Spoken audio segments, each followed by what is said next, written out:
They have two specific orders in council that are going through to provide an exemption to the retaliatory tariffs to the folks of Campobello. Describe it as bittersweet. It's been an absolute pleasure and an honor to serve this community, both as deputy mayor and mayor. Many communities are currently taking a good look at the size of their council, how they're set up.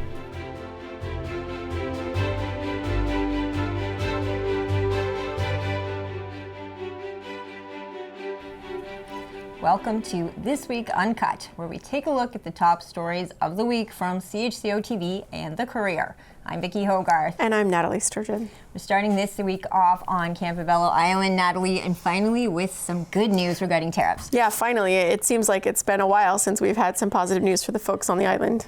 And here at the TV station, we've been writing the Federal Department of Finance every week asking if they have made a decision to give exemptions to islanders who are paying these tariffs on household goods. They have to get a lot of their groceries over in Lubec, Maine, even gas due to their unique geography. It's almost an hour drive from Campobello over a bridge to Maine to mainland Canada without a year-round ferry. And this is the time of year where there isn't a ferry. So really, that's their only option.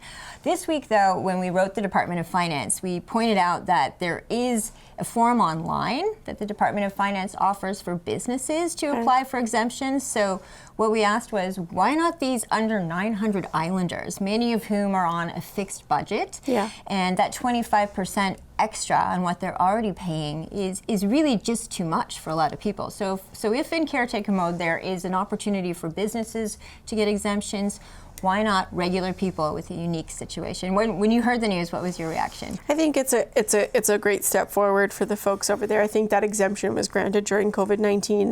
This precedent should be no different.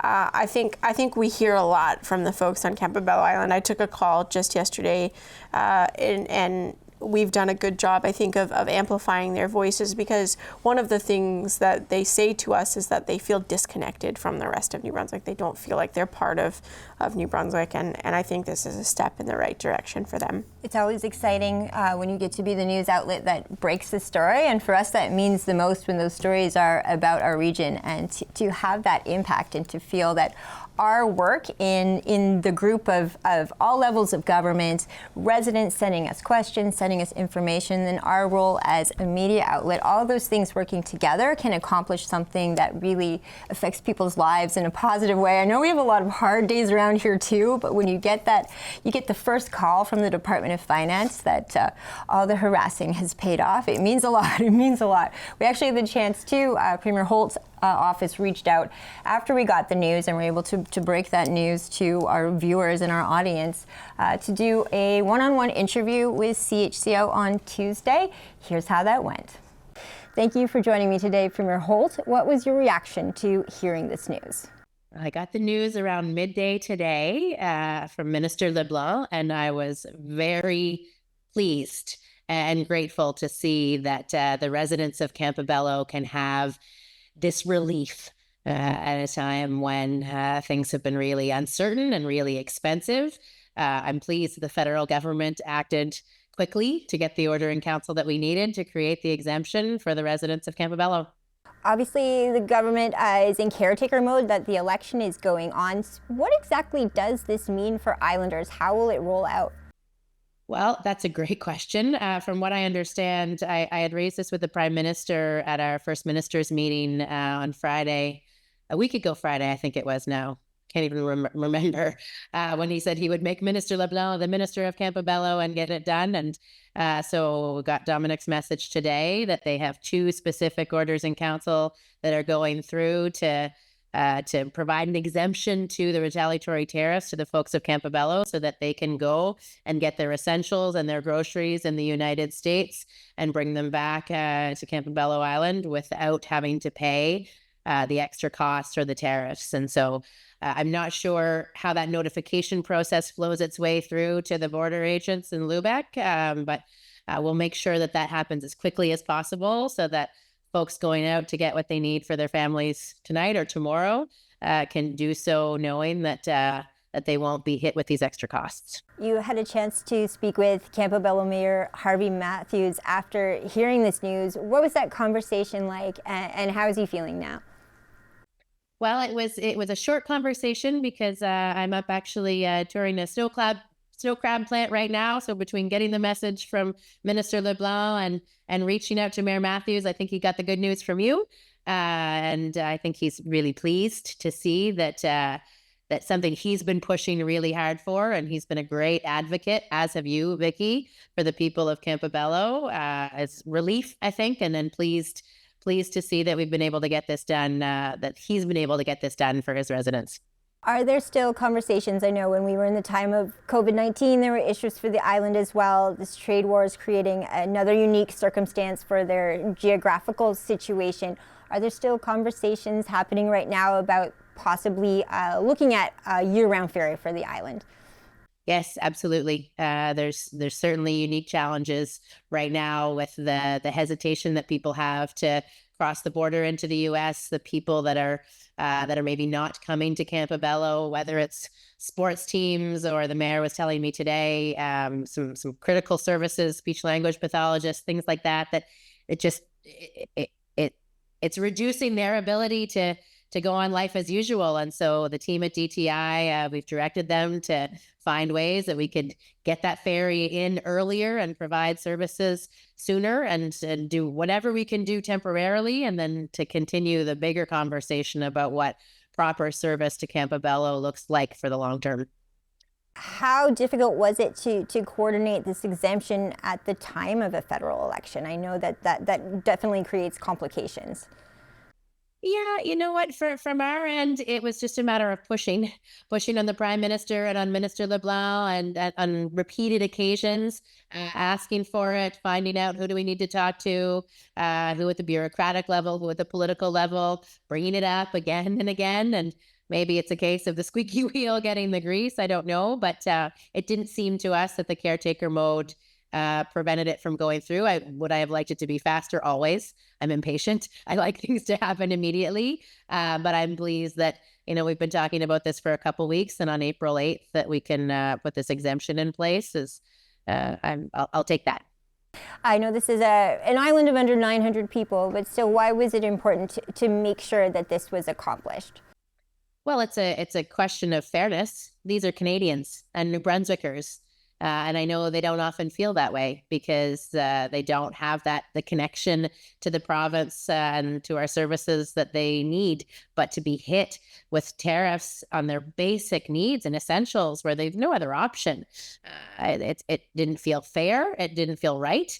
And so it was really important to make sure that whether it was 9 or 900 or 9,000, it's the right thing to do to make sure that they can get access to what they need until we have a time we can put a permanent long-term solution in place to connect them to New Brunswick, because they are New Brunswickers and Canadians. I know you have a lot on your plate, but I so appreciate you taking the time to speak with us today. I look forward to seeing you again later this week in our tariff news conference. I'm excited to ask a question that isn't about exemptions for Campobello Island. Thank you so much. Well, look, thank you for continuing to ask, because it's a critical role that you and CHCO have played, and the mayor and his constituents have played in making sure that it's top of mind, and that it gives us the additional fire to push the Prime Minister and the Minister and the departments to do it. And thanks to you and Mayor Matthews and the residents, we have this good news for once to celebrate. That was Premier Susan Holt discussing how previous tariff countermeasures on U.S. consumer goods are now exempt for islanders, and a really, really great interview to be able to kick off our week with that. You also partook in the tariff conference that we had with Premier Holt this week on behalf of the Courier, so it was exciting to have both of us in that news conference this week. Yeah, it was a delight to hear the St. Croix Courier called across the press conference. I wanted to be part of that conference because I had some additional questions about border communities, which are kind of distinctly unique in Charlotte County, and they do exist in other parts of the province, but we have a unique opportunity here, given the presence of local media, to kind of see how things are going for those communities. And I was particularly interested in that $5 million that has been allocated in the contingency fund for border communities, to see if any of them have reached out to access that money, given some of the constraints that are going to kind of play on these communities with cross-border traffic. And I also asked about out-migration, which is something that the border mayors had expressed was a concern for them. And as you saw from our interview with Premier Holt, I said this might be one of the weeks I take off from asking a Campobello question. It's been a long road in those conferences, continuously bringing up questions not just about the tariffs, but about the potential for a year-round ferry or extending the seasonal ferry to meet us now in this time of need. So instead this week I wanted to ask a follow-up to one of the questions we had last week, which was about Americans relocating to New Brunswick. This is something we're seeing kind of across the board in Canada.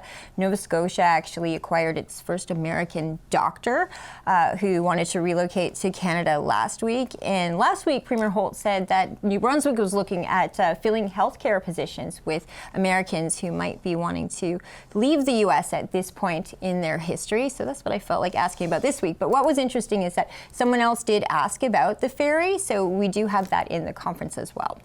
Thank you very much, Bruce. I had been, as of yesterday morning, thinking, oh, we've gone a week and no new news on tariffs. And then yesterday afternoon happened. But I'm going to start off with the good news that many of you may have already heard. We were really pleased to get confirmation from the federal government that Campobello residents will be granted an exemption at the border when they are going to get their essentials and groceries. They will not have to pay extra costs and tariffs from retaliatory tariffs in order to get those goods back home. So we were really pleased that Prime Minister Carney and Minister LeBlanc and others were able to push that exemption through. We continue to do work to see if we can get the ferry in the water sooner to also help through these challenging times. But I want to recognize Mayor Harvey Matthews and his advocacy, CHCO, and their continual push for this, and all the residents that reached out to me and others to make the case. And again, grateful that the federal government was listening. Shows the importance of having good communications and good partnerships with the federal government. The tariffs on Canada are still in place for steel and aluminum and automobiles, as well as softwood lumber and energy. And so our support programs are still in place. Opportunities New Brunswick has had more than 100 conversations with entrepreneurs around the province about support. And I was just up actually in the Acadian Peninsula with MQM Manufacturing that does huge steel fabrication projects like Yankee Stadium. I bet you didn't know that it had New Brunswick steel in it, and some other really impressive projects around the world. These tariffs are impacting them. We did have Finance and Treasury Board do up new projections to understand the impact of the current tariff situation on New Brunswickers. Those projections, based on this focused group of tariffs, are that the job impact ranges between 2,100 jobs and 6,600 jobs. So that's 2,100 jobs in 2025, growing to 6,600 jobs by 2029 if these tariffs were to stay in place over those 4 years, and 0.6 percentage points of GDP impact is what's forecast with the current slate. So that's not enough to push New Brunswick into the technical definition of a recession, but that does represent about $3.5 billion worth of GDP out of our economy. So we continue to stay really close to the issue. We continue to have the team at Post-Secondary Education, Training and Labor at Opportunities New Brunswick ready to take your calls, to respond to the impacts that New Brunswickers are feeling locally. Vicki, can you unmute your microphone, please? Thank you, Bruce.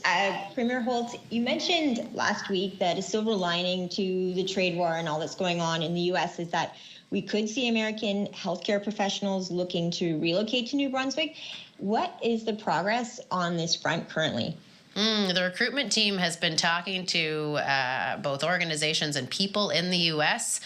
Who are interested in coming to New Brunswick. And so there's been more of those conversations. And we're also looking at since we've already made moves to recognize Canadian credentials of healthcare professionals from across Canada here in New Brunswick, and we have some places in the U.S. where we have a process to already recognize their credentials. We're making sure that some of those pieces are in place so that we can move quickly to make sure that the Americans interested in delivering healthcare services in New Brunswick have a smooth and fast track to do that.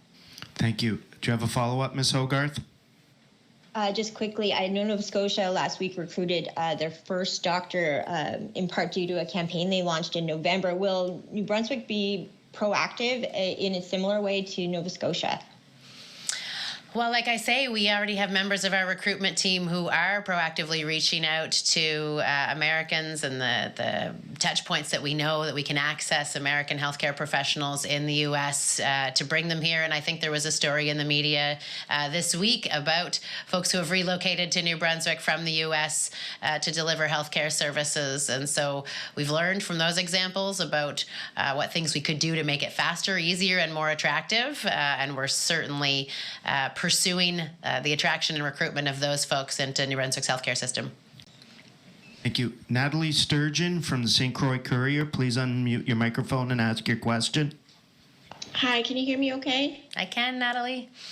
I wondered if the border communities, mainly St. Stephen, but any border communities in New Brunswick have reached out to access some of that contingency money that was set aside for them so far as we kind of navigate this trade war. That's a good question, Nathalie. I was on with the border mayors just over a week ago, I think, because we've had a couple regular connects with that group to understand what they're seeing on the ground and what their needs are, and make sure it was clear to them that those funds existed within RDC that they could apply to. Much of the concerns they expressed to us were related to purchasing, so things that they needed to purchase from the U.S. that may become more expensive under a retaliatory environment. So given that we have a much smaller list than anticipated of retaliation, I don't believe we've had any applications yet from border communities to the RDC fund in light of the fact that the impact has been diminished from what we thought was going to be a whole of economy impact. But we do have regular conversations with them, and I can check with the team to find out if any communities have taken advantage yet of the RDC fund. So none that I know of, but let me get firm confirmation for you. Follow-up, Ms. Sturgeon? Yeah, just quickly, you mentioned that you are talking to them. I wondered how frequently you're talking to them and whether or not you've heard any further concerns on outmigration. Outmigration meaning from the U.S. into Canada or the other way around? Yes. Yeah, yes. So that was a subject on our agenda at our last meeting, and I think we have had 2 remote and 1 more informal in-person in the last couple weeks with border communities. That doesn't include actually Minister Kennedy, I'm going to sneeze, who has had many both one-on-one conversations and group conversations with the border mayors. So right now, the good news is that the data is unchanged. We don't see a measurable increase in outmigration from the U.S. to Canada thus far. We've certainly been watching both for legal and illegal immigration into Canada. We've got more eyes on the borders and on the woods watching for exactly that sort of thing, and we haven't seen it yet in the communities or through the border data that we get from the RCMP and from CBSA. And so that we're pleased. We and the mayors, I think, we're pleased that that's the case. Although, again, we remain vigilant because the situation in the U.S. is unstable. But to date, we have not seen a significant or any measurable change to people coming from the U.S. into Canada that way. We've been talking with the mayor of Campobello, who is keen to see a temporary solution put in place, and if we could get the current ferry in the water sooner so that folks could have access. And he specifically gives the example of some students that are scheduled to come to Campobello for sporting events and opportunities for their own students to go and participate in sporting competitions. And so having that ferry during school hours that could get them to be able to play and compete with fellow New Brunswickers, they'd love to do that as soon as possible. DTI is looking at that right now. And then we've been engaging with the mayor, with the committee for a year-round ferry, and I've directed the folks at DTI to take that work seriously and to look at all of the options of how we can make sure that these New Brunswickers have access to their province on a reliable and regular basis permanently for the long term. That's something we need to do in partnership with the federal government, and it's work that I was surprised hadn't been done in earnest under previous governments. We thought there'd be some history and records to dig into there, but DTI is starting the work now, and we're going to see what kind of solution we can put in place. That was Premier Susan Holt taking questions from journalists. We're going to take a quick break, but we'll be right back with This Week Uncut. Probably the most important promise you can make is the one to your wife and your children. And my kids, they support me being mayor, and so does my wife. But I think at this time, we're really excited for me to be home a little more.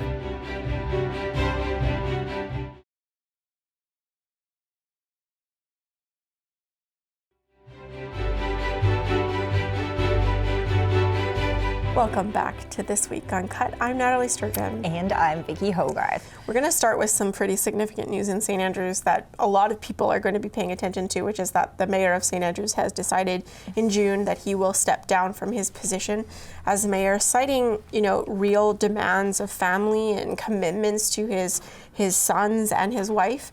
And he talked a lot about the fact that, through the global pandemic, they added a year, and then they added another year to the terms during municipal reform. But that second year was not done with a lot of consultation. And he's been very open and honest about the fact that he felt like this would be his last term either way. But to add a year to him was a bit too much. What were your thoughts about, you've known Brad for a long time. I've been covering Brad on council since he was deputy mayor, now as mayor. I understand with municipal reform, the reality for the St. Andrews area was that they didn't elect a whole new council. Any municipality that was growing in size by more than 50% dissolved and elected mayors again, everything. Here, our population wasn't growing by over 50% when we added in Bayside and Shamcook. So they kept the current council in place and then added two councillors to Shamcook and one to Bayside. What that means for those already on council, though, is that starts the term all over again. So it was 5 years. It wasn't what he signed up for. Nevertheless, I think it was a surprise to me. It was really a surprise to me. It wasn't anything I was expecting to hear this week. I heard there might be big news, and this would have been the last thing that would have occurred to me that would happen. So, I mean, there's a lot of emotion when you live in the town that you cover, because these are your neighbors as well. We know each other not just when we're sitting down on the couch here at CHCO or watching a council meeting from the council chambers and asking questions after we see each other on the street in the grocery store. So it's sort of an end of an era for St. Andrews. If you're one who follows council closely like we do, it really does feel like a chapter is ending, and he said bittersweet in his post on Facebook, and I think that a lot of people in town feel that way. There's always that thank you for your service, but there's a sadness too in wondering what's next. Yeah, and I think, the mayor has a lot that he's accomplished in his time on council, and that he was first elected in 2016, so he's been around for quite some time. And his work with affordable housing has been quite significant. Think about Compass Housing on Mowat Drive, which, full disclosure, I am a tenant of and love living there. That's hard work, right? To commit to a project like that, but to provide taxpayer funding to do that, right? To ensure that members of your community, in collaboration with a local developer, is very important, right?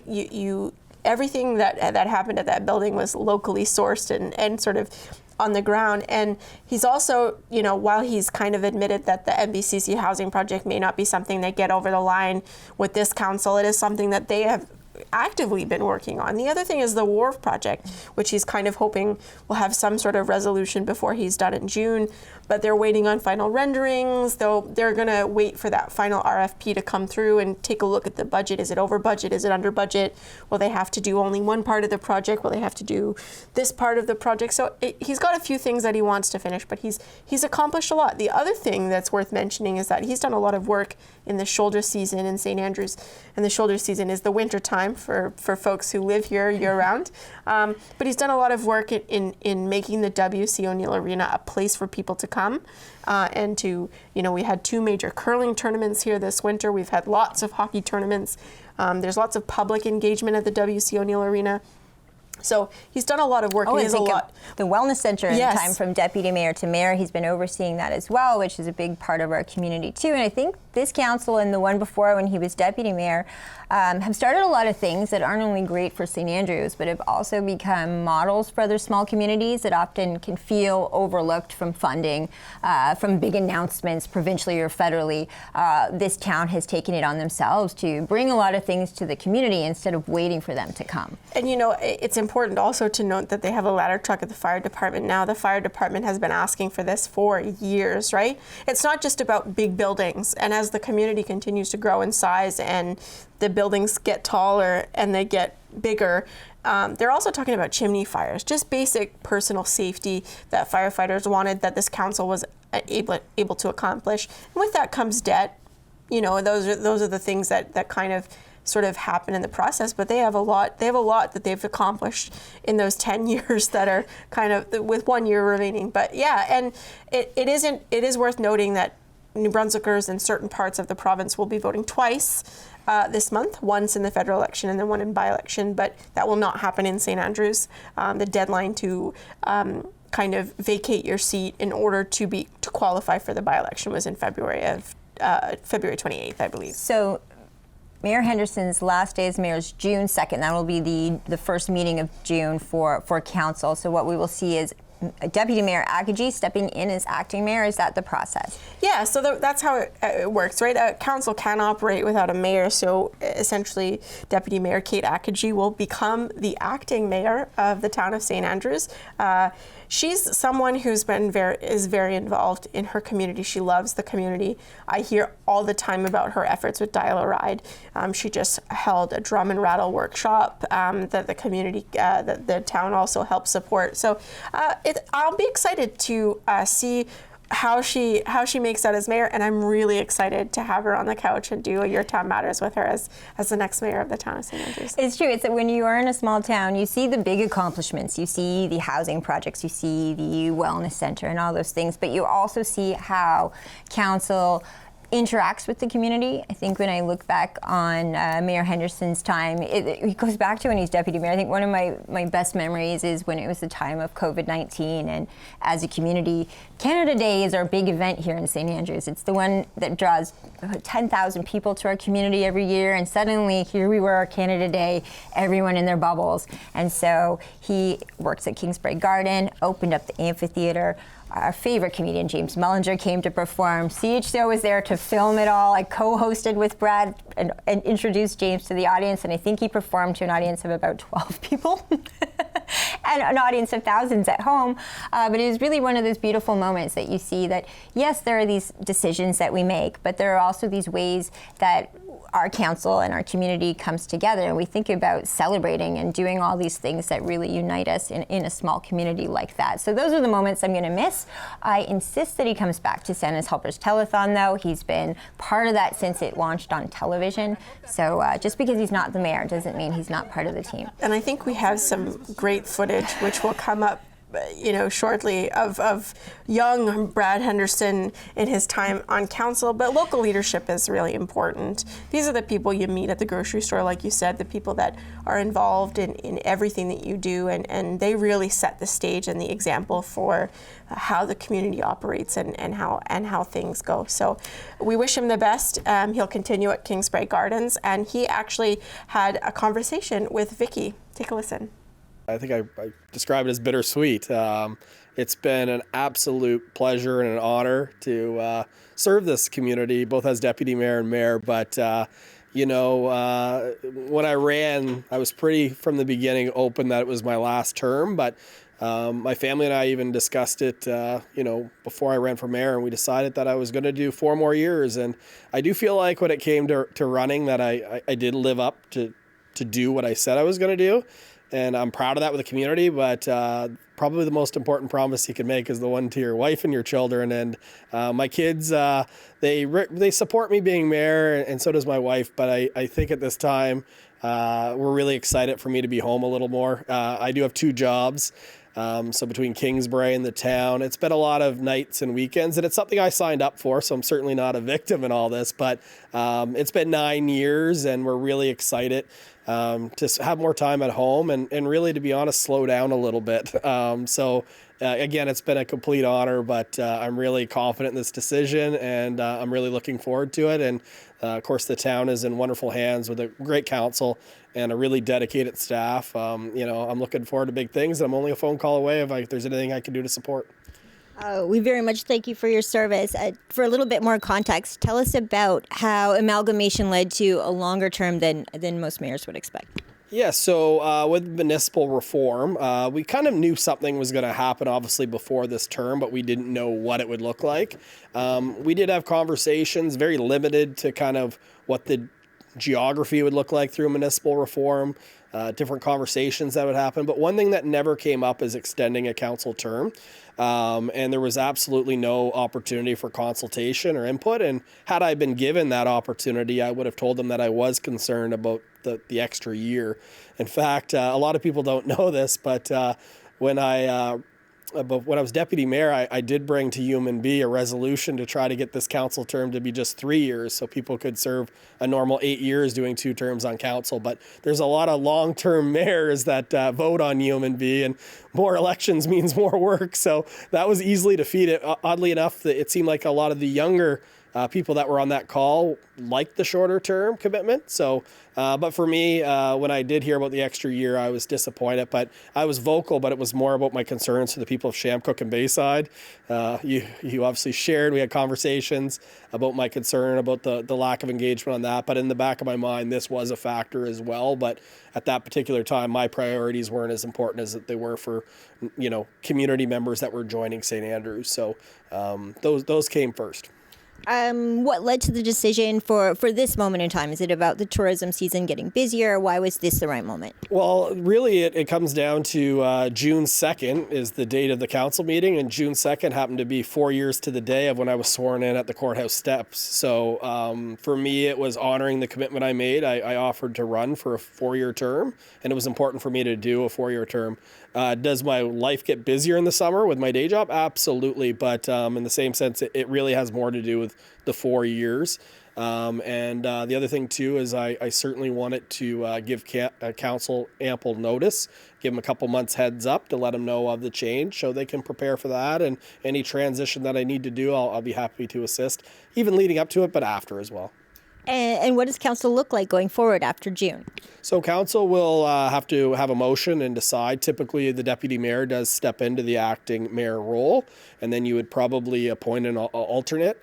Things like the Regional Service Commission, it's usually the mayor that does the vote, and then the deputy mayor is there if the mayor can't attend. So they'll need to kind of decide that, and there'll be some conversations up and coming that should be made in public meetings. So I think you'll hear more about it. But my first meeting that I did on this was with staff because it impacts them the most. My next meeting was with the deputy mayor, followed by all of council. So they've been in the loop for a little while. I let deputy mayor know last week, and council just found out last night. And we will have municipal elections next year. At council this month, there was talk of maybe having less councillors next time around anyway. Can you elaborate a bit on that? Well, that's a really good point because if you look at traditionally St. Andrews, we have 6 councillors plus a mayor. Even though I'm stepping down, we still have 9 people on council, which for a community of this size, I believe is a little heavy. If you look at the amount of councillors per population, we've got kind of one of the highest ratios of councillors in the entire province. So council will have to make a decision on that. The proposal that's before them now is to reduce council from 9 plus a mayor to 6 plus a mayor. And that's kind of traditionally what St. Andrews has always been. And then we would have 4 from the ward of St. Andrews, 1 from the ward of Bayside, and 1 from the ward of Shamcook. And the mayor would be at large, meaning they can live anywhere within any of the wards. When you look back at your time as mayor, even deputy mayor, what are you most proud of? I'm probably just as proud of the community in general. I got involved because I love St. Andrews. I'm proud of St. Andrews. I think some people, when they get into maybe municipal politics or politics, you might get a little bit bitter towards, certain people, certain situations. I can honestly walk away from this and say that I love this community just as much. And it's not perfect. St. Andrews is not perfect, but if you look at what we have going for us, I think we're the envy of a lot of communities all across Canada. We're very blessed to live here, and it's beautiful scenery, but it's even made even better by the people that live here. So there's a lot of things we accomplished as a team. I could get into a list of them. I'm definitely proud of some of the things we accomplished, but just in general, I'm proud of St. Andrews, and it's still the best place you can live in Canada. The best place about a small community is we all know each other. We know your wife, Christina, and the boys. We love them very much. What was their reaction to this news? They've been part of it, the whole conversation from the beginning, and they're looking forward to it. I'm at a pretty special time in my life when all three of my kids want to spend more time with me. And what I'm told is that's not going to last forever. There's going to be years where they don't want to be around and they realize I'm really not that cool. But right now I'm looking forward to having that extra time with them. And to be honest, we don't know a lot of nights where there's nothing going on. And I'm kind of looking forward to see what that's like because it's been a long time. So they're excited. Christina, no doubt about it, when it comes to parenting, she's been carrying the weight. I don't know. Luke was born while I was serving council. Tristan was a 6-month-old baby when I basically got on council. Christina's been putting kids to bed without me home for forever. And, I don't know. She might be a bad thing. She might, once I get home, realize that maybe it's better if I go back and get another job that takes me away. So we'll find out. But all in all, we're all excited. And it really, for my family, is a good news story, even though I am, I do have emotions to the town. It's hard not there's so many things that no matter if I leave now or in a year that you're still involved with and you still want to get across the finish line. But there's a couple files in particular that I haven't even been able to talk about, which is rare for me, that I'm really looking forward to trying to get over the next couple months. Besides from much deserved downtime with the family, what's next for you? I'm going to learn to say no. So I don't plan to get too busy right away. I do want to take a year of kind of downtime. I do have some personal goals. And then one thing outside of the family time that I didn't say was I lost my good friend Tyler Van Gulpen. He was 40 years old just a few years ago. And when he got really, really bad news, one of the things he told me is, don't take for granted your health.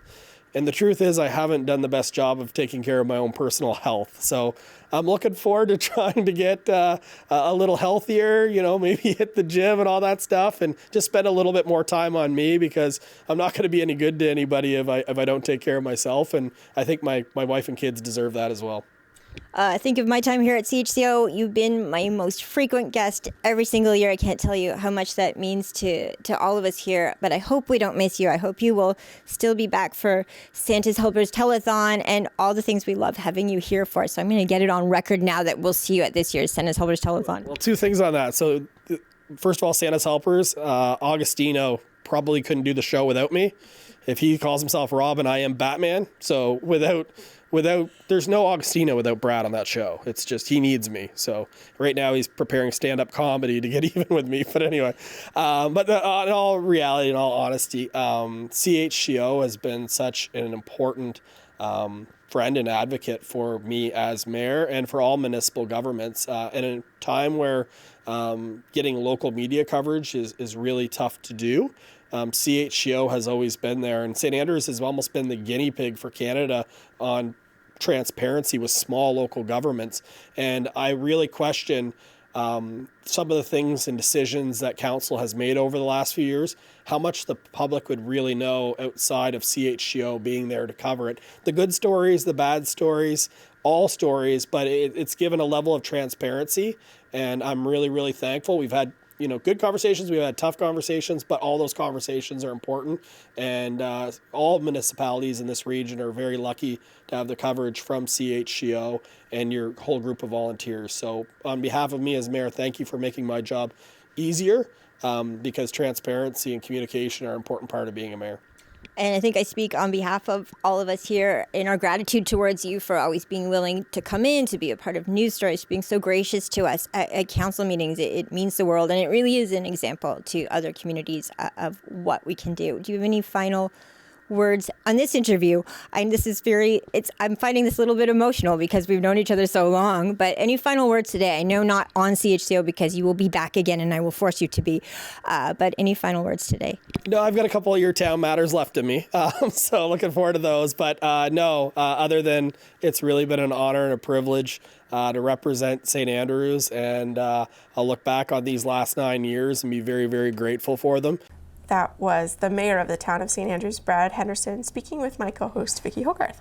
It was neat to get a message from him Tuesday morning, sad as it was to hear about his resignation, but he said, I want to do my first interview at CHCO. And so we did that first thing Tuesday morning right after learning the news. But I know he sat down with you this week. That will be on the next Your Town Matters for a long half-hour sit-down, and I'm sure that you covered his resignation and all the thought process that went into that. I usually have way more topics to talk about with the mayors than I have time to actually do it. So, but yeah, we have lots of topics that we covered in this edition of Your Town Matters. There'll be at least one more before the end of his tenure, and maybe we might be able to squeeze one in June, just in case.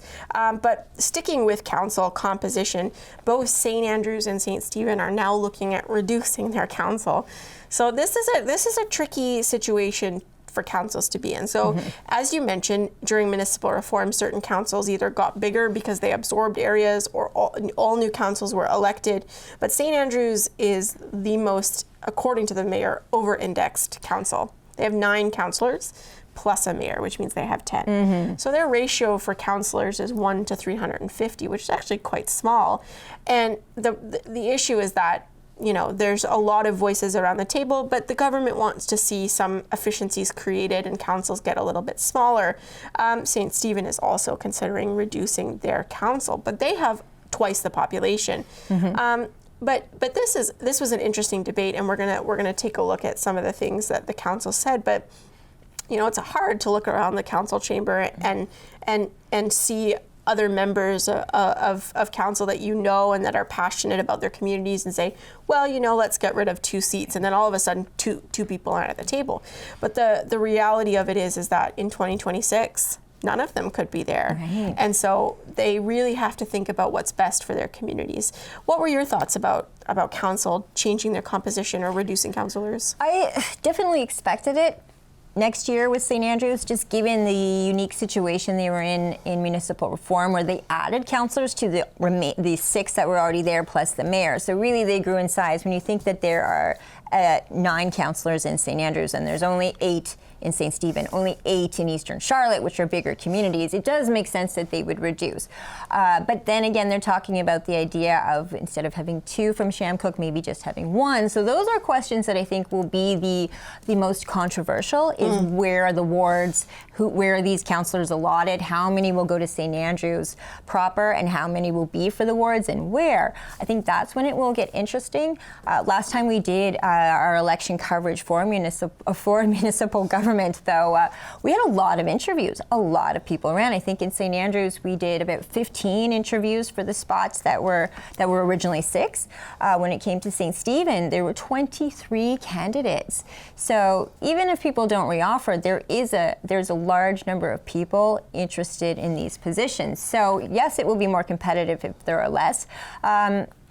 I will see as we go forward what that means, how many seats are allotted, and how people respond to that. And it's important for the public to understand that the number of councillors doesn't determine the effectiveness of a council or what they're able to accomplish. That's up to the individual council and the priorities that they set as a group.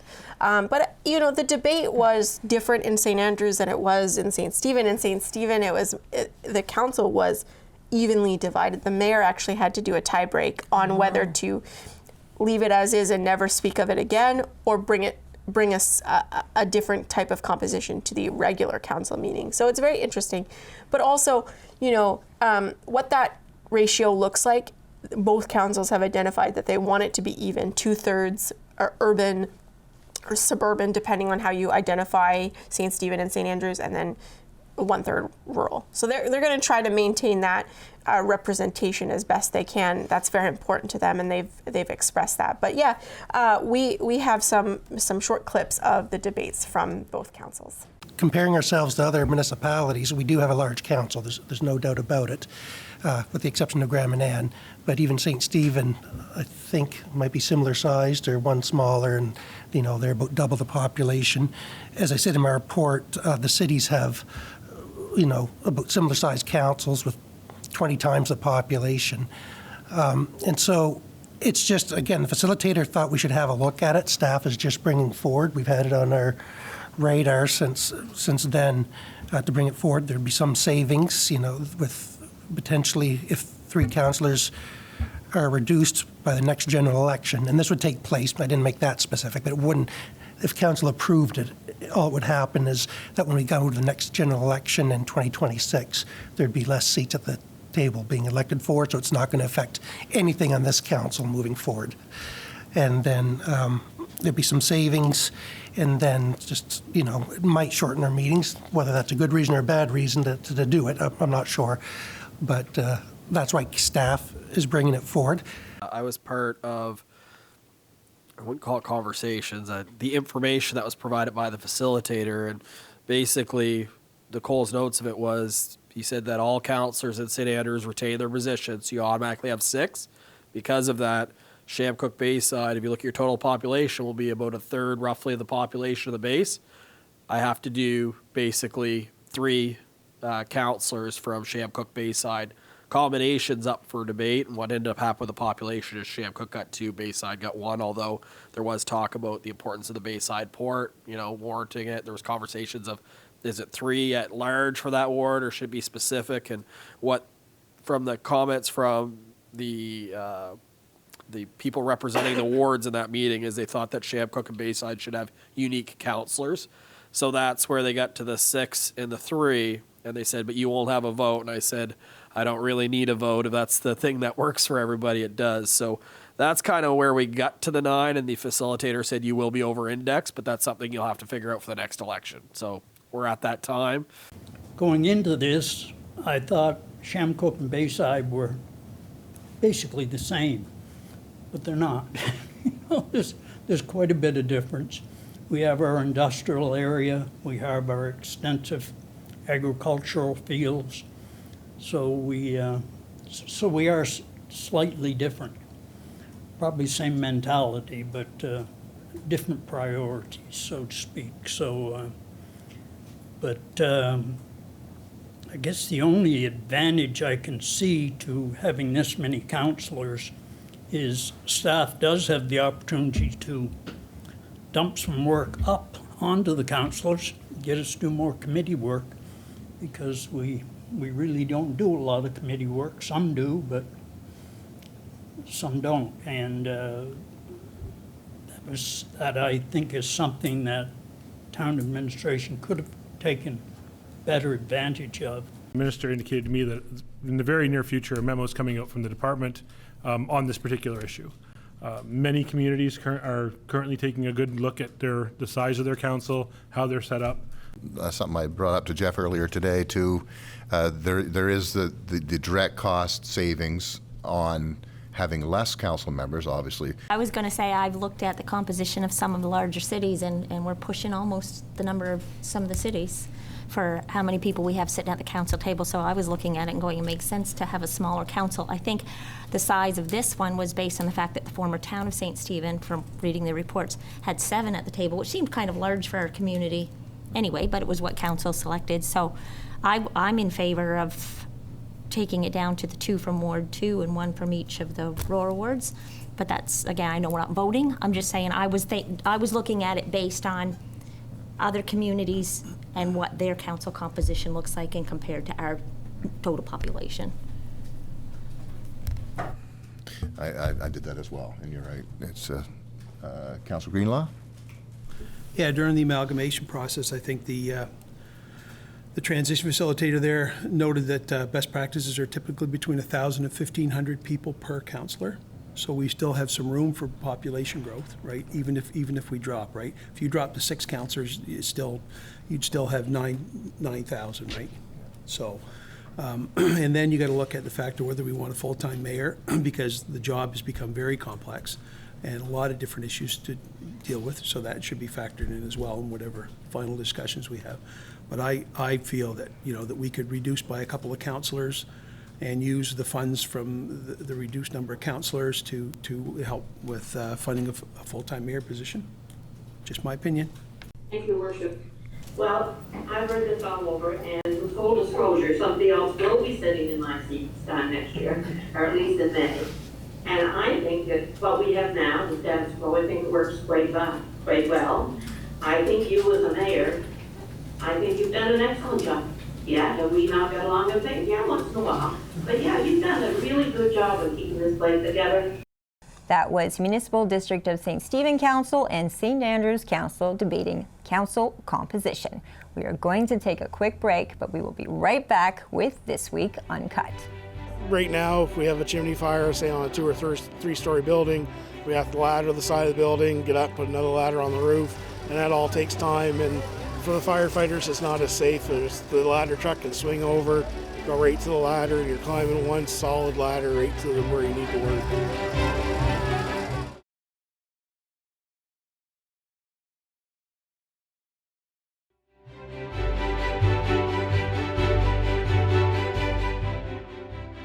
Welcome back to This Week Uncut. I'm Nathalie Sturgeon. And I'm Vicki Hogarth. We're going to start with the next topic, which I'm really excited about, fire trucks. I love a fire truck. I'm very interested, and I really love when my personal passions collide with my professional passions. So you went to the push-in ceremony for the St. Andrews ladder truck. I was going to say you're not the only one that is excited about fire trucks, because it was a cold Saturday, and yet the community came out for a barbecue. This was for the big launch of the new ladder truck here in St. Andrews. It's about a $1.5 million custom-made ladder truck. It's such a special addition to the community for what it offers for the fire department and protecting our growing community, which does continue to grow. And there was barbecue. There was also a Fire Smart workshop, so anyone from the community could come in and learn from the volunteer fire department on how to put out different types of fires, from grease fires in your kitchen, how to respond to a fire if you happen to be in different rooms in your house. So it was really interesting to be a part of that, to see how many. We might actually have footage of Vicki rolling off the bed. We're going to play that while she's talking about these exact exercises. I think that goes you to show that we do take part in all of our news stories. I love to learn as much as I love to cover an event, and it's been a while since I did a stop, drop, and roll. So I wasn't as worried about whether I remembered how to do it. It was more whether my body could do it, but it turns out I'm ready. I'm ready for, anything. If you can cold dip in the Bay of Fundy, I think you can stop, drop, and roll for sure. I'm going from fire to ice, or the other way around this week. Yeah, it was a really special event, and what was neat is I didn't know what a push-in ceremony was, and what it actually is it dates back to the 1800s, and it goes back to the horse-drawn days, and when the firemen would have to push it back into the bay themselves. So now that they have this big fire truck, it's more symbolic than anything else, but it really is a ceremony that launches the truck into the community and makes it ready to be a part of their safety operations. This is an exciting piece of equipment for the town of St. Andrews, and we talked about it a little bit earlier in the show. It's a vital piece of safety for firefighters who are battling chimney fires or scaling large buildings. And again, as I mentioned earlier, as the community continues to grow and develop in different ways, think about the Argyle property, Compass Housing, the Algonquin Hotel, which has been here for years. All of these buildings require equipment that can extend itself. And this ladder goes, I think, 107 feet. So this is a very important piece of equipment that's going to make our volunteer-based firefighters feel much safer. We did have the chance to talk to Fire Chief Kevin Terrio at the event about what this fire truck means to the community, and also about the event itself, what they were bringing to the community for the day. Let's take a look. Well, it started way back at the first fire service when we had horse-drawn wagons and hand pumpers. Crews coming back from a call would have to push the wagons back into the station. So over the years, that's evolved with the new trucks, and it's evolved just a little ceremony to welcome a new truck to a station, where the crew will get together and push it into the station and welcome it to the community. So that's kind of what we were trying to do here today. So it was a great day, and it's been a lot of people around, so it's been a great turnout. Very exciting to have a ladder truck in the community. Tell us a little bit about what it'll be used for, why it's so special. This truck will be used for chimney fires and structure fires, some high-angle rescues. Right now, if we have a chimney fire, say on a 2 or 3-story building, we have to ladder the side of the building, get up, put another ladder on the roof, and that all takes time. And for the firefighters, it's not as safe. The ladder truck can swing over, go right to the ladder, and you're climbing one solid ladder right to where you need to work. So it makes a much safer platform for the members to work off of. And it's been a long time coming for the town, and we're very happy to have it. You had quite a crowd here today, not just for the push-in, but also for the Fire Safe event. Tell us a little bit about what that was about. Okay, well, today we had Fire Smart New Brunswick here doing a little bit of information sharing on how to fire smart your property for forest fires. So how to trim your trees and where to plant trees and how to take care of your property to help make it a little bit safer for if a forest fire comes through. We also had some props here from the Fire Marshal's office from the province. One's a fire extinguisher prop, teaches you how to use fire extinguishers, put fire out. Another new one is a fire safety house they have. Has a house layout like a doll house and has different rooms you can open and close, and shows how the smoke can get into your bedroom, or seeing how you keep your door closed and it keeps the smoke out. And we also have the fire prevention trailer behind us too that teaches people how to put fires out on their stove, how to, like if your microwave catches fire or if a smoke alarm goes off in the middle of the night, how to feel the door for heat or how to evacuate it through a window and things like that. So we've had everything here today. We've had some smoke alarms we've been giving away, and just trying to get this fire prevention word out for the spring, and having a little barbecue and having everybody in the community come by and welcome the new truck. So it's been a great day. I know many of us are excited for summer drawing closer, but obviously that means we're getting closer to potential forest fire season as well. What are some tips you hope people keep in mind? Keep in mind, A, is check to see if it's a burn day, if you're planning on doing any burning or having a campfire, either through the provincial website, Forest Fire Watch, or call the station or the Forest Fire Watch sign. We have a sign out in front of the station as well to show you if it's good or not. If it's been dry for a few days and windy, it's probably not a good idea to burn. Especially right now, the grass dries out extremely fast with a little bit of sun, a little bit of wind. And grass fires just love to jump and go on that old dead grass. And burning grass, that doesn't help it. It just shows the green faster. But traditions in Charlotte County. Other than that, just make sure you're being safe. Around your house, try not to have any plants or shrubs that burn too fast around your house, like evergreens. Try not to have too much mulch around your house. Just keep your gutters clean, things like that, in case sparks come close, and keep everything trimmed up and keep it safe. Thanks for being with us today. This has been This Week Uncut. I'm Vicki Hogarth. And I'm Nathalie Sturgeon. See you next week.